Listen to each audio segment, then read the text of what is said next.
Përshëndetje miq, uroj të jeni mirë dhe mirë se erdhët në kanalin tim. Për ju që më dëgjoni për herë të parë, unë jam Andalina nga sofra ime dhe çdo ditë ndaj me ju receta të cilat I përgatis për familjen time. Sot kam përgatitur këtë recetë tradicionale shumë të dashur për ne. Fillojmë pa humbur kohë nga përgatitja.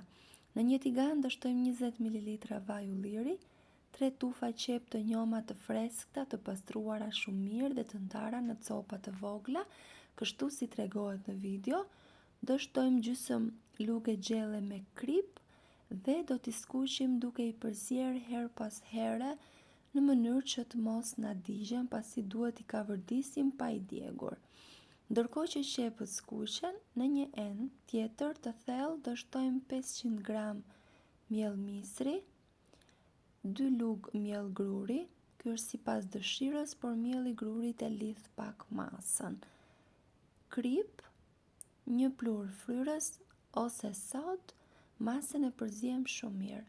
Kjo është shumë e rëndësishme pasi përbërësit duhet të lidhen mirë me njëri tjetrin dhe sidomos për plurin fryrës ose sodën, pasi kur qëndron I papërzier me miellin, pas pjekjes krijon një shije të hidhur, nuk e di a ju ka ndodhur, por prandaj duhet përzier shumë mirë. Pasi I kemi përzier, do shtojmë 2 vezë, 30 ml vaj ulliri ose vaj luledielli, çfarë do lloj që përdori në shtëpi. Do shtojmë rreth 400 gram, 500 gram kos, do ta shtojmë pak e nga pak, kështu do arrini të shihni edhe masën se sa nevojitet derisa të na formohet një masë e njëtrajtshme. Prandaj duke e përzier pak e nga pak, do ta shihni më mirë. Duhet na formohet kjo masë që tregohet në video. Ndërkohë që jemi duke e përzier, qepët janë gati tashmë. Shtojmë edhe nenexhik të freskët, nëse nuk e preferoni, mund ta zëvendësoni me majdanos ose kopër ose çfarë do lloj erze tjetër që përdorni ju në kuzhinë. E përziejmë shumë mirë dhe ashtu si është e kalojmë në enën ku përziejmë përbërësit e tjerë.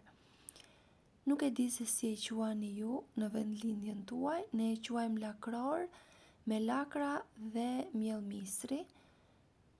Nëse e quani ndryshe, mund të ma shkruani në koment.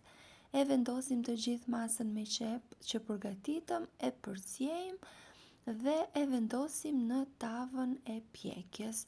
Është një recetë shumë e thjeshtë dhe mbi të gjitha është shumë e shëndetshme. Prandaj tani që ka freskuar pak koha këto ditë, është shumë e përshtatshme. Në tavën e pjekjes unë kam vendosur letër pjekje poshtë, por sipas dëshirës mund edhe thjesht ta lyeni me gjalp ose me vaj. Në sipërfaqe unë kam shtuar vaj ulliri, por edhe me gjalp bëhet shumë e mirë. Dhe do ta pjekim në 200 gradë derisa të jetë gati. Pjekja gjithmonë në varësi të sobës që keni.